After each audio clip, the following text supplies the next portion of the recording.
Alright, we're going now. But then I spent so many times thinking how you did it wrong. And I learned how to get along. And so It's 22:53 and you're listening to the Louis Holder Show with Nico Ratanavong. Good evening, Nico. Hello, how you doing, sir? I'm pretty good, actually. Yeah, I'm pretty good. Very good, excellent. Can we hear you? Test the microphone, mister. Oh, hello. Can you hear me? Yes, we can hear you. We can hear you very, very well. Very smooth voice. It's almost like smooth radio. It's like you've got that kind of voice artist voice. You know, say that, you might get copyright. Definitely. We're Trademarking. We're just singing "I Will Survive" by Gloria Gaynor here. I will survive. There is dancing in the studio in the moment. Literally, you guys cannot see this, obviously, because the medium, makes it difficult. But Nico is currently dancing in the studio on the other side. Yeah, yeah. He's just brilliant. He's just kind of swaying. He's seated down in his office desk, right? He's swaying from side to side. He's got his hips moving. He's got his arms moving. He's rolling his hands, proper 1982 disco style. Probably how the people were dancing when they were listening to Gloria Gaynor live in concert. I mean, seriously, this guy knows the moves of any era. You give him the 60s, you give him the 70s, you give him different types of voices. You can give him any kind of voice, a Chinese voice, Irish voice, Jamaican voice, any voice. He will do it just fine. He is the British Asian on YouTube, and he joins me live 7 minutes to 11 here on Spreaker, the home of web radio. Yeah, brilliant times. Nico is actually on the CWC Student Council. We won't mention that. I think first and foremost, really, let's celebrate his filmmakingness and his. He wants to be an aspiring film. Well, he is an aspiring filmmaker, already going out there and shaking things up in the industry and changing things. So he is one to watch, people. So look after that. Look at that. Look about that. Whatever. I'm not even making sense at this hour, but never mind the buzzcocks. Nico, what have you been up to lately?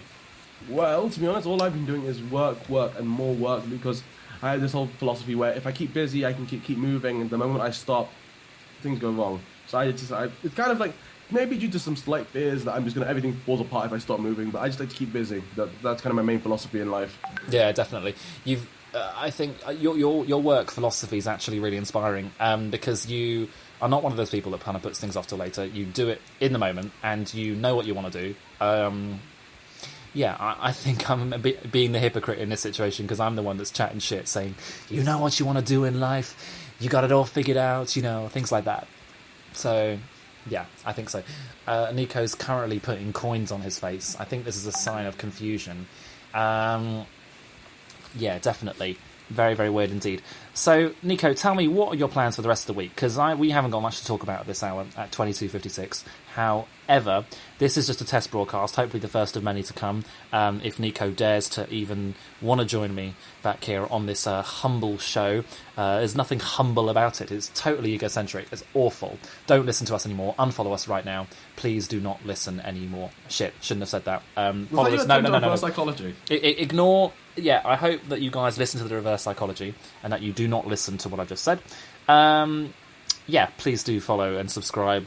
All that. I don't really mention. Those YouTubers that like, hey, follow for follow, like for like, subscribe. I'm not those begs that ask for likes, comments, and subscribes. I ask for follows on Instagram. Yes, I do. Occasionally, but that's only because I post quality shit, unlike other people that don't post much. First time I've sworn in a long time, actually. I should stop talking and let the guests talk, unlike Jonathan Ross on ITV, who just talks the whole time, doesn't let his guest talks. A bit of a dig at Jonathan Ross, unlike Graham Norton, who is a brilliant co-host. I say co-host because the show does the talking as well. Nico, take it away, because I'm just going to shut up right now. Yes. Well, to be honest, I'm not sure what to talk about in particular, because I don't know. I think I get a few things. Wait, one thing. Before I interrupt you, I think Nico should have his own weekly spot on our channel. What do you think, guys? What do you think? You just want me to do an Asian voice for half an hour? No, I think you should have like a weekly spot where you do your own advice show, and then we publish it out to the world. What do you think to that? Just like a half an hour every week, and we call it, and this is Nico venturing off into Spreaker territory. I think it could be a really good thing for you. What do you think, Nico? I personally don't mind at all. I like the sound of that. It works. Okay, I think Nico's going to do that. So we're going to get Nico on the Nico Ratanavong show, a Louis Holder brand. and we're just gonna conglomerize the whole thing. No, this is not me taking over the world. This is me engaging with the world. Nico, take it away. Well, you did ask what I've got planned for the next week, but I actually don't have many plans. For once in a while, I'm getting my first break in a long time, and I think no matter what, you should take breaks in life, because if you don't, you're gonna hit a wall and just kind of break down. And I just feel like everything you do in life you need to do in moderation, because anything in excess will damage you. It's the same with medication, living, just anything. It's just find moderation, like find a balance, and sure, you can pump on full steam ahead for ages, but eventually you're gonna hit a wall if you don't stop. Just like take a stop and take a look, take a breather. I've encountered that before, and now I make sure to take breaks when I can. Breaks are my precious time, and I enjoy them quite a lot. But overall, for next week, I think the only thing I'm going to be doing is just celebrating, because I've recently turned 17, which is an interesting thing, because according to everyone else, I look like at 19 or something. I don't know how old I am. Wow. I think my parents may have forgot my age, or like forgot that I existed for 2 years and actually said I was born then. Things like that. Well, it's actually very interesting that you're actually on the show today, because, ladies and gentlemen, let me just turn the music down. It is actually Nico's birthday. So, without further ado... Oh, God. Wait, are we supposed to do the karaoke on top of this? Wait, what? No, that's not what I want. Oh, phew, thank God. Oh, No, God, I had wait, a moment for spite notes coming I'm back. trying to find the sounds. Happy birthday to you. Happy birthday to you. Oh, God. Happy birthday, dear Nico Ratanavong. Happy birthday to you. Oh. What's going on there?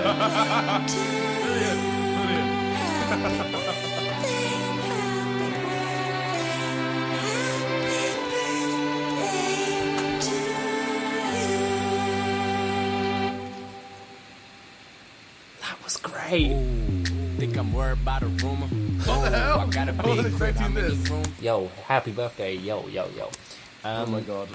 So yeah, that was great. That was epic. Let's take a look now at the news. What's been going on? I'm not What's typing been going anything. on in the world? What's been going on? Oh my God, this is terrible news that has just emerged. Earlier on in the day, at least 10 people were killed and more than 100 injured as 2 passenger trains collide in the German state of Bavaria.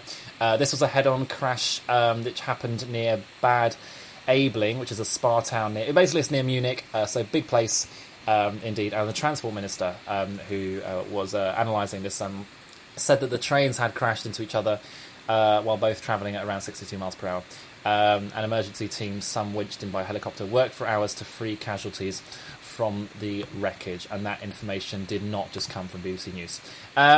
Major Chelsea star leaves the jump. Mark Francis Vandelli has dropped out of the jump. The reason why is because he had an injury. The gymnast who won the Olympics, I think she won gold, Beth Tweddle, actress Tina Hobley, and Olympic swimmer Rebecca Addington. She did win gold in 2012 in London. They also pulled out the programme because of various injuries and other reasons. However, we're not denying that we don't believe this for 1 second. However, that's the entertainment news, and they all just write the stories that we want us to hear. Other news as well, what's been going on? I guess we can take this opportunity to promote our student council, wonderful student council.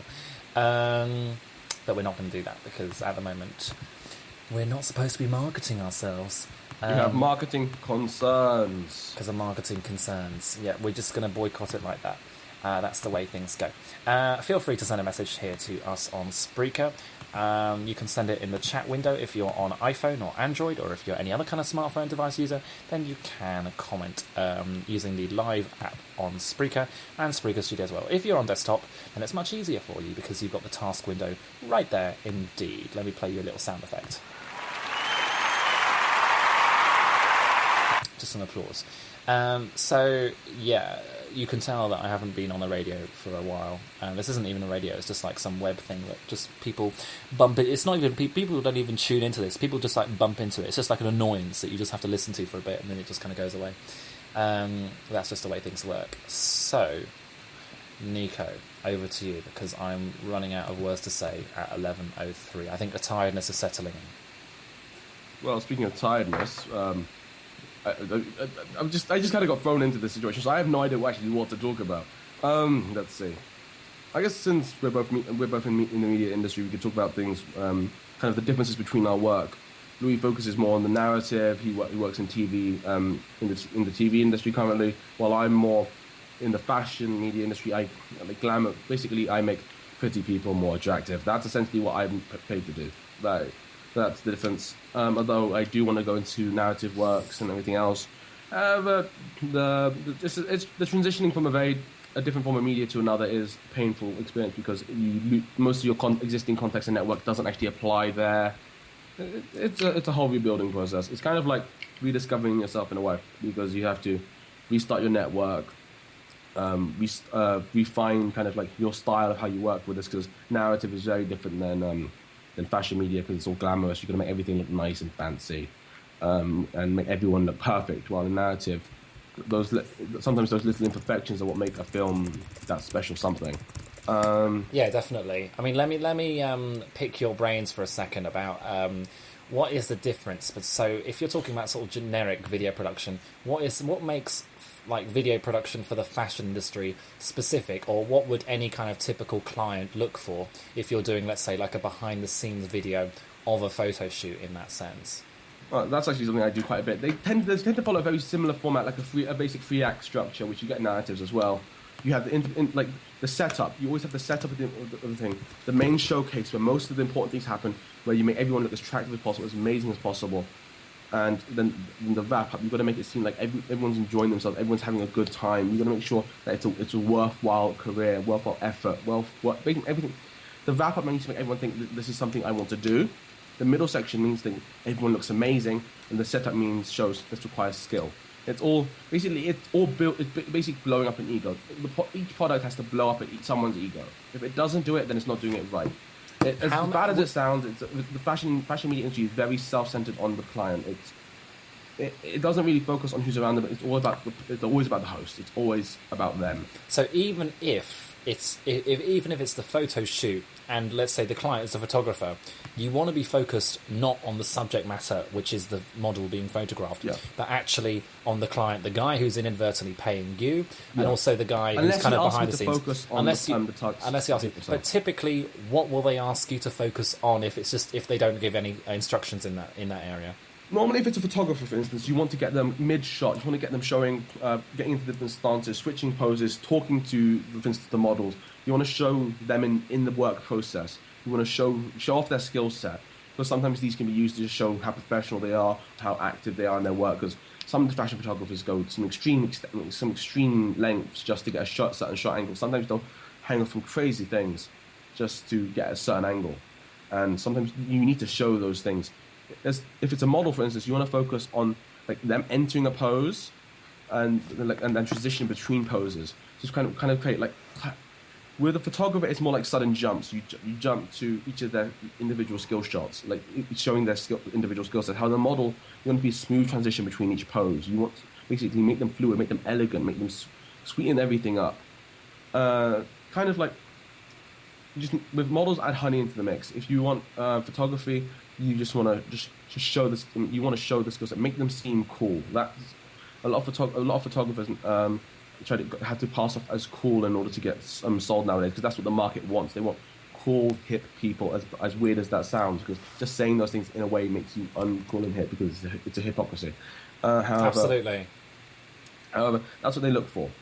If you want to just focus on an entire event, if you want to focus on this event, you either want to follow the host or ask them where they think key points of interest will be. And you keep an eye on those points of interest at all times, or transition between them, and get footage, eventual coverage of the entire event. And in the piece, you could when you're editing it, you either focus and only show the best points, or you can try to give an overview of the entire event. A lot of the time, I make both edits. I make one that shows the key points, the key amazing things. That's normally the glamour edit, the one that they want to just show off their work colleagues or whatever. And the overall event is normally for just overall coverage and awareness of the event. The one that normally gets the most views on the internet will be the glamour edit. It will be the one that shows all the cool things. It doesn't show any gaps and boringness. Doesn't show how sometimes there are slow moments. However, the overview has those moments, and then you can kick it up into using the the more action centric pieces or the more eventful shots. It's how would I explain it? It's No, you're explaining it very well. Carry on, please. Yeah, you're great. let's just see. As I said, it's all about how you present a piece, because for instance, you can take a boring event and make it seem good by just doing a glamour cut. However, using just an overview cut, you can make amazing events and kind of boring sometimes, because you might have some pacing issues and everything. It's all about you've got to constantly work with the client to figure out what type of pacing they want, how they want to be seen. Because if they want you to have a spiced up work and the actual action that you're capturing isn't particularly exciting, it's not enticing, it's not fast paced, so you can manipulate that by editing, by your pace of editing, particularly. Your pace of editing, for instance, if it's a boring activity, just like action shots, like quick pans and stuff like that, or for instance, if you shoot 4K and you can do like digital pans and zooms and everything, just exaggerate certain activities and everything. It's just, even boring events, if you focus hard enough, can turn into something glamorous. Everything in the fashion industry is about self-image and how you present yourself. It's not about you are your product. That is how the fashion industry is. Everyone is their own product, and they have to show. It's like that in most industries. However, when it comes to fashion, since it's such a visually appealing industry, it really is. Everything is your own product. Everything is your product. Even when I'm working, I have to dress to impress. I have to show that I'm part of this scene. I am meant to be here. I can't come in tracksuits and a t-shirt. I'll get thrown out, and I can't be able to do work. I need to come in well dressed, depending on the shoot style. For instance, if it's a more kind of like new age emerging fashion designer and they're trying some unique designs, they can dress slightly more uniquely, some more outlandish colors. You don't want to complete. There's two ways you can go about shooting or dressing for a fashion shoot. You either match the style of the shoot itself and blend into that, or you wear very, very like simple but smart clothing, like full black outfits, so you just blend into the background. You become a set piece itself. Because when you're doing event coverage, for instance, you don't want people constantly looking at the camera, turning to look at you. You want to get them candid. You want to get them in their own flow of pace. You don't want to interrupt that. You want to capture the real raw material. However, sometimes, sure, it's nice to get their focus on the camera, but that you can easily do by just waving or clicking or do something or moving a bit. And they tend to notice that because that's how humans are. They'll notice the movement. And overall, I just feel that no matter how, after working in fashion for years, it's just a very self-promotive industry. The industry has a lot of bad things about it, and I'm not going to deny it. Every industry has bad things. However, when it comes to fashion, it's such a vicious industry. Sometimes it's just you've got to fight for your edit. Sometimes they'll have multiple. Your client will have multiple people on the same job doing the exact same thing, and you've got to make the best product possible, because you're still competing. Because you may not have like your client may not be dedicated just to you. You've got to work around that. You've got to. Everything is a competition in that sense in the fashion industry. Sure, for instance, narratives. You all have. Sometimes you have your separate products. Not everyone's going to be working on the exact same film. Like you're going to create the exact same product in the long haul. And the fashion in event coverage or event media, you have to constantly. You're constantly fighting to be seen the most. For instance, I went to a fashion launch party several months ago, and there were 4 other news teams there. And I was the only independent shooter, so that meant they had for instance, an interview or support staff with them and a cameraman. I was running gunning on my own, so I had to pull double the weight just to make sure that I kept the product equal quality or better. Yeah, because they've probably got their own in-house editors. They're just like the content providers for the editors, and the editors will take it through to another process. So it's like that. Yeah, but you're quite. Like with us all, us independent filmmakers, we're quite revolutionary in that we are one-man bands that have to provide every single service, that have to know... film, I can relate this to film from experience and stuff, and film's a collaborative process on the whole. But it's just great if you pair up with someone... So if you're... so there's 2 kind of mindsets. You've got the kind of practical, you've got the sort of nerdy camera guys... who know all the technical stuff and know all that kind of stuff, I'm not being any specific to any particular people here. Don't make that face, please. I'm just watching Nico doing the Skype. It's very funny, though, I have to say. It's an Asian face, because Nico is Asian. He does like to take the fun out of the Asian... he likes to utilise the stereotype to its full potential. It's good. I really like it. But now what I was saying about... There's two mindsets. You've got the business mindset of you know the business, you know how to direct films, you know how to sort of produce, and you might know some camera tech, but that creates a sort of third person as well. And you might know some camera tech. However, you've kind of got you got your nerdy camera guys, you got your uptight business, your uptight movie producers who are just all concerned about the money, and it's always money, money, money. Everything's always money, money, money. But some of the cinematographers and directors do it for the love of what they do in the filmmaking. Very few do it for the money. It's the producers that do it more for the money. However, you might come across some producers who want to just nurture an art form, or even a narrative that they've just come across, even a script they've come across, and they want to find the right director for it. If you come across a script that you like a spec script that you see online, people write amateur scripts all the time, and maybe you know of someone, even if they're not a director, someone who's good at communicating and who can visualise things in whatever way the script determines, whether it's a twisted way, whether it's a romantic way, whether it's in sort of predominantly action, someone who can deal with choreography and fight scenes. Directors can be normal people as well, and so can producers. But however, producer just requires a good organiser in that sense, but that's on a basic level. If you're talking about for movies and trying to get it out there to make a successful movie producer, you need to know all about distribution, costs, scheduling, budgeting, people skills, convincing. There's going to be a lot of negotiating skills. Being a producer, you've got to be able to work your way around the table, negotiate things, negotiate unnecessary deals, to get what you want, which inadvertently is always what the director wants. However, in terms of a film hierarchy, it's always the director below the producer. The producer is always the one that's in charge and makes the final call. But in a creative sense, it is always not always the director. Before, back in the golden age of Hollywood, you could argue that it was always the producers who had the final say, because they were the ones that would determine whether or not your film would get distributed by various means. However, with the rise of the YouTube generation and the internet age and Netflix, if a producer says no, let's say Alejandro Gonzalez Inarritu with his film The Revenant comes forward to a distributor. Let's say the distributor is the Weinstein Company or Rat Pack Films. In fact, it was Rat Pack Films, and the Rat Pack Films say no. Then they can just distribute it on Netflix or any other thing. They can crowdfund it. If the distributors say no, it's not the end of the world, because you've got your film festivals, you've got independent people who pump in loads of money. The distribution process has massively changed. You don't have to rely on the big six corporations. You don't have to rely on Walt Disney, Universal, Metro-Goldwyn-Mayer. You can just, self-finance your own film, self-control your own film's destiny. But that's if you know the skills on how to deliver that. And it's quite hard.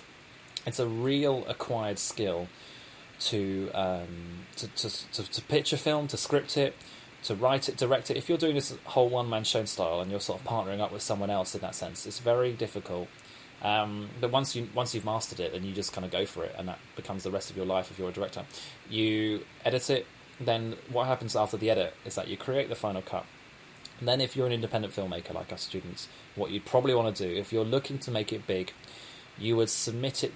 Now, film festivals are quite funny, and we can have a whole episode talking about how film festivals work.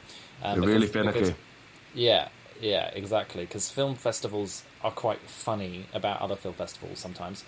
If you're looking to submit it big to like Cannes, to Academy Award winning qualifying film festivals, then you just want to submit to those film festivals, and then you submit to what we call the minors afterwards, once the ones have cleared through that. So you submit the films to the film festivals, those major ones, you wait for the feedback or wait for it to be judged back or whatever awards come across. You might travel there, whatever. And then what happens is after that is maybe, if you're in luck, someone watching the film at the film festival just so happens to be a distributor. There will probably be some distributors there looking for the next big film that they want to sell out as their own product. They will approach you, come winning the film festival, because then they have a title to promote it with. So a distributor probably wouldn't approach you if the film didn't do very well in the film screening. So the film screening would happen, it would take place.